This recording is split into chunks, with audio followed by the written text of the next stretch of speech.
Hi everybody. As we're preparing to enter Module Week 3 for Education 205, I wanted to offer you some tips that are going to help you to get yourself in order for the next several weeks.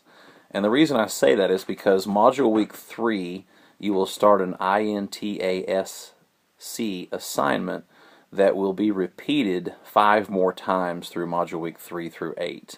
So getting this right in Module Week 3 can offer you an opportunity to build on successes all the way through the remainder of the term.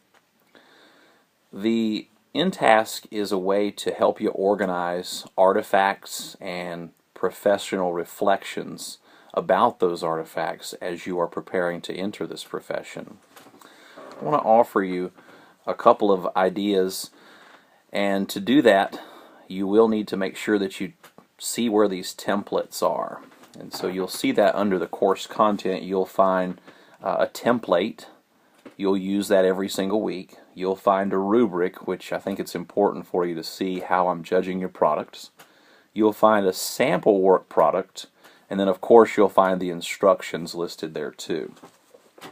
When you're opening up the template, let me encourage you to delete all of the instruction content and replace it with your own. Sometimes students will leave that behind, and it's not very professional looking to see the instructions for that area. Also, as soon as you open the template and save it on your desktop or wherever you save your materials, go ahead and rename the template. I'm William Kirk, so for example, I might rename the document kirk.william.intask1 and then name the others accordingly when you're doing those in the respective weeks. When you're working on the template, you're going to be building off of an artifact, and an artifact can be anything from a lesson plan to a mock journal entry, a conversation with a parent dialogue, a newsletter, things like that. And you'll see more about that as you're reading in the Foster book. Actually, it's Foster, Walker, and Song. What I want to point your attention to this week, in addition to the several reading assignments that you have, is the rubric. Notice that in the rubric, the artifact as well as the reflection are the largest carriers of points. They carry 25 points each. And then, of course, there's another large element. Major points are clearly identified and shared as also a 15-point artifact. Now, this assignment is 120 points in total, and it will be for each of the weeks that we do this assignment, which is from now until the end of the term. So I want to highlight the reflection piece, because that's really where we're going to spend most of our time. Now, when you're offering a professional reflection, you will want to be certain that you read Chapter 3. If you skimp on the reading, it's going to show, and you're not going to be able to offer a reasonable articulation.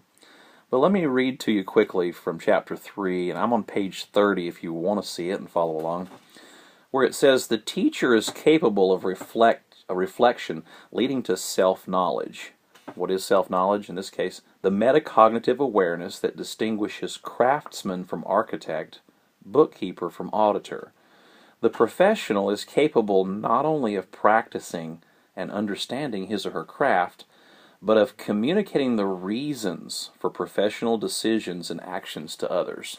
And that really is the heart of what reflection really is the ability to articulate why you do what you do and how you do it. Now, these reflections are generally based on best practice research, but as a general principle, you will want to make certain that you read in Chapter 3 about crafting reflective essays or statements. Now, your essay for reflection is going to go directly in the template, so be sure to craft it there and save it. That'll mean that you are going to be posting not only an artifact, but also the template for the Intasc assignment. Please be also sure that you indicate which Intasc that you choose, as every week there is an option of an A or a B, or a 1 or a 2, or next week it'll be a 3 or a 4. You can choose.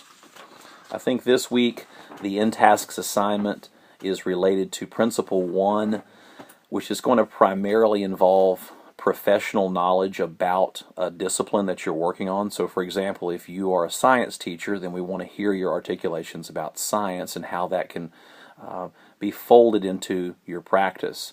And I think in Task 2, if I'm remembering correctly, is about cognitive development of children. In other words, crafting activities that are developmentally appropriate. Those are some of the choices that you have for this week, but I don't want you to skip the samples that are offered in the Foster book, because they have a very reasonable essay approach to show you not only how to craft these reflections, but also how to construct it in such a way where it makes sense in accordance with that principle, being sure to refer often to your artifact. Those are usually at the back. I'm looking through that now, and I do see that they have, they're the ones that are titled in dark gray. They'll give you a template to help you understand how to do that.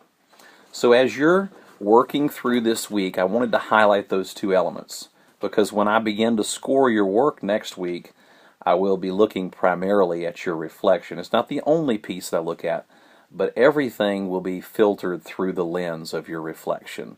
Keep that in mind as you're crafting your assignments this week, and I hope you have a blessed week.